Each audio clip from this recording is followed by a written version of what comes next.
There was a tiny bee who lived in a garden full of butterflies. Every day, she watched them, dancing, floating, their wings catching sunlight like stained glass. They were beautiful, effortless, magical. And the bee, she was small, buzzing, ordinary. No one stopped to admire her. No one wrote poems about her. No one even noticed her. Until one day, she looked at a butterfly and whispered, "I wish I was you." And that single wish, that small, quiet, dangerous wish, became the beginning of the most painful and powerful journey of her life. This is a story about envy, about identity, about the devastating costs of wanting to be someone else, and about the miraculous moment a tiny bee finally discovered that her power was never in her size. It was in her purpose. Her name was Maya. Not a human name. A bee's name. A small, golden bee who lived in the largest garden in the valley. A garden bursting with flowers, colors, life, and also butterflies. Hundreds of them. Monarchs, swallowtails, painted ladies. Each one more stunning than the last. They floated through the garden like living art, and everyone watched them. The flowers turned their faces toward the butterflies. The birds sang when they passed. Even the wind seemed to slow down just to admire them. Maya watched, too, from a leaf, from a petal.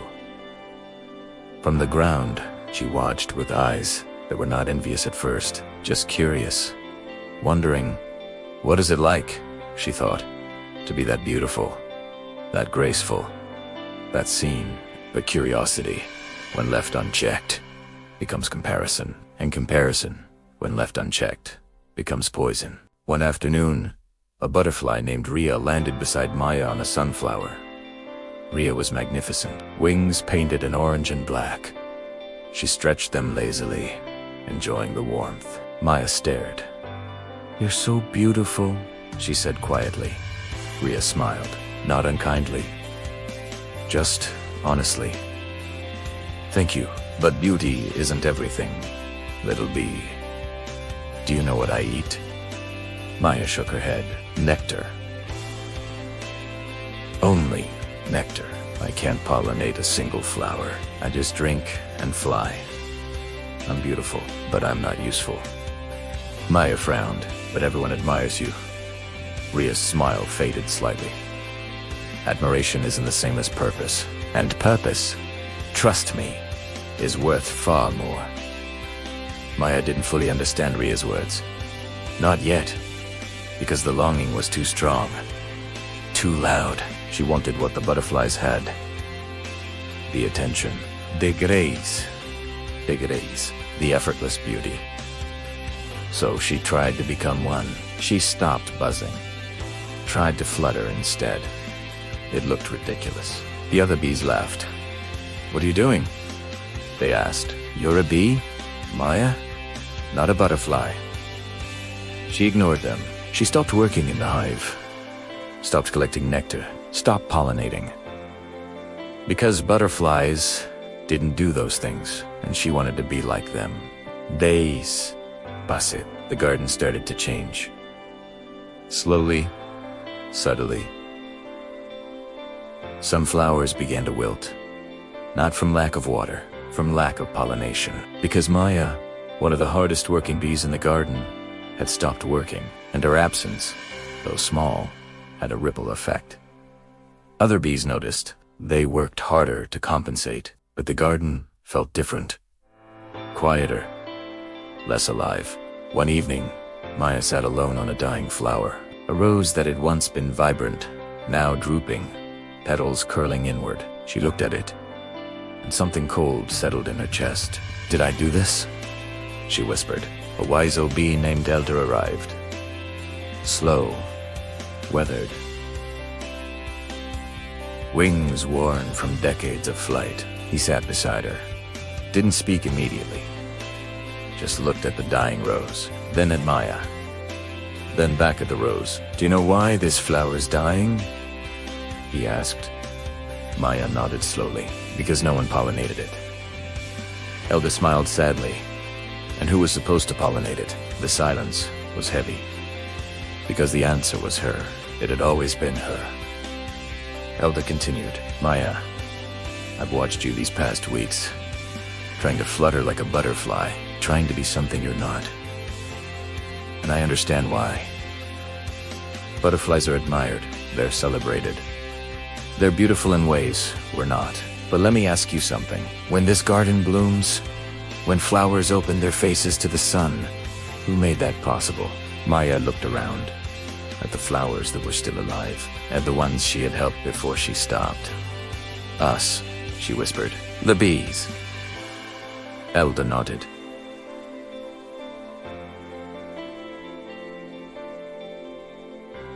Exactly. Butterflies are the decoration, but bees are the heartbeat. Without butterflies, the garden is still alive. Without bees, it dies. Slowly, completely. You weren't meant to be a butterfly, Maya.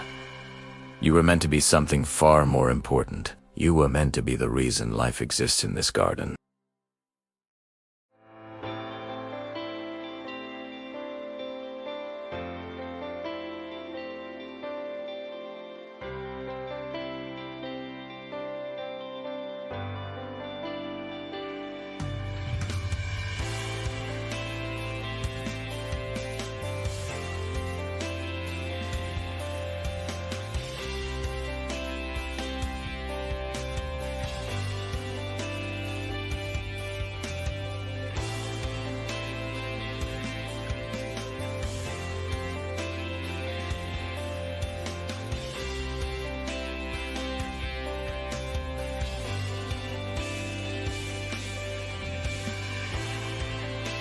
Something cracked open inside Maya. Not broke. Opened. Like a seed splitting to let the root grow. She looked at her wings. Small. Buzzing. Ordinary. But powerful. Purposeful. Alive with the kind of magic butterflies never possessed. The magic of creation. Of contribution. Of being essential. The next morning, Maya flew. Not like a butterfly, like a bee. Fast, purposeful, fierce. She visited flower after flower. Pollen, dusting her body. Life, transferring from plant to plant. And with every flower she touched, something woke up. Color returned, petals opened. The garden breathed again, and Maya buzzed with a joy she had never felt while trying to be someone else. Rhea the butterfly watched from a distance, smiled, and whispered to herself, there she is, the real Maya, the one who matters.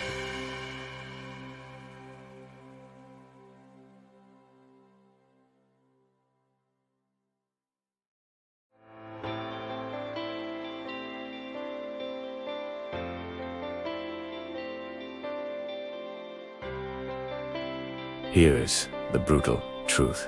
You have spent your entire life admiring butterflies. People who look effortless, who seem to float through life without struggle, who are celebrated, praised, and noticed at every turn.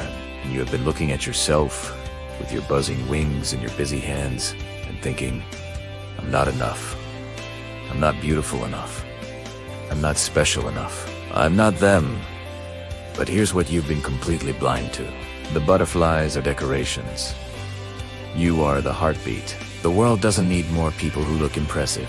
It needs more people who do the invisible, unglamorous, essential work that keeps everything alive. The teachers who shape minds without recognition. The parents who sacrifice silently. The workers who build things no one sees. The people who show up day after day. Not for applause, for purpose. Your wings might not be as colorful as theirs. Your path might not look as graceful, but your impact is irreplaceable. And the moment you stop trying to be a butterfly and start being the magnificent bee you were always meant to be, the entire garden of your life will bloom. Stop envying the decoration. Be the heartbeat. Because the world doesn't need another butterfly. It needs you exactly as you are. Buzzing, working, creating, alive. You were never meant to float. You were meant to fly with purpose. And purpose is the most beautiful thing in the world.